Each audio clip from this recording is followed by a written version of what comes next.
Every day, product leaders and founders have ideas.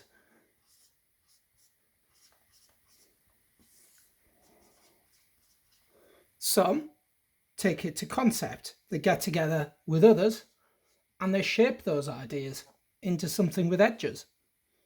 Others take it one step further again. They actually take an idea, they shape it into a concept, and then they take it into a prototype. Something basic maybe, really, really basic. Nothing too complex at this stage.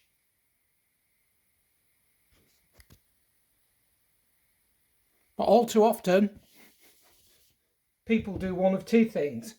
They start to build. Let's find a developer. Let's build a database. Let's build an app. Let's build this. Let's build that widget. They also start to want to sell. Sell. We've got to generate leads.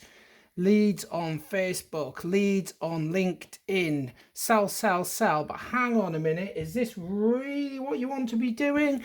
Or in fact, is that massive waste and massive risk? Who are you selling to? Do they have a problem? How many of those people of a particular type of user have that problem? How much will they pay you to solve that problem? Wasted time, the most precious resource for any busy person in today's world, and risk of wasted time, risk of wasted money, risk of the opportunity cost of not being able to look at a product and develop something of value rather than looking at a product where there's no value. But there is another way. There is a better way that reduces waste, reduces risk. First, why not try something simple? Why not try a pitch deck to try and get your ideas over? Why not try a video? It worked well before for others. Get used to speaking to people, get used to engaging with them via video. It might be hard for some of you at first, but it's a great way to convey your passion and also get over the fact that you think you've got a problem that you can solve with a potential solution, and to tell people more about your idea. Try mocking up some screens. I once sold a product with mocked up Photoshop screens, and I'd secured a customer when I walked out the door after that first meeting, and we hadn't built anything yet. There was full transparency there, but ultimately I wasn't prepared to build anything unless I could validate there was an immediate need from that client, which is exactly what we did. So you can mock up some screens.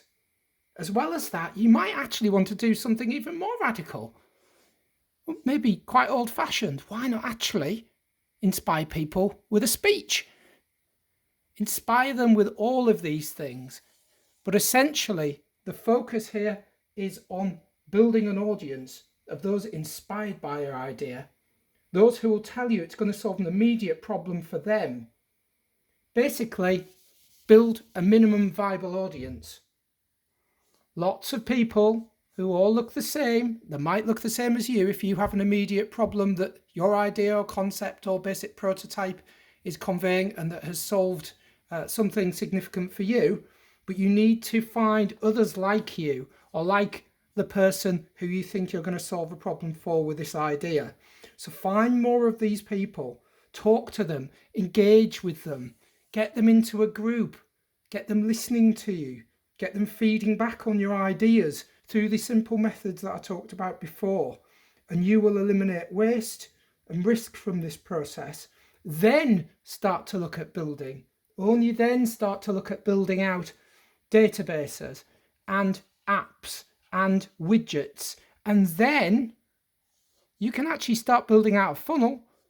But you're not just building out a sales funnel, you're building out a test and learn funnel, and that's what this course is going to tell you more about, how to practically build that funnel out. This course is not just going to give you badges, it's not just going to give you certificates, it's not in fact going to give you those at all. It's going to give you a practical guide of how you can build a test and learn funnel and scale this minimum viable audience into something bigger and get the most out of your development, and when you come to it, your paid sales funnel. Keep watching, and I hope you enjoy the rest of the course.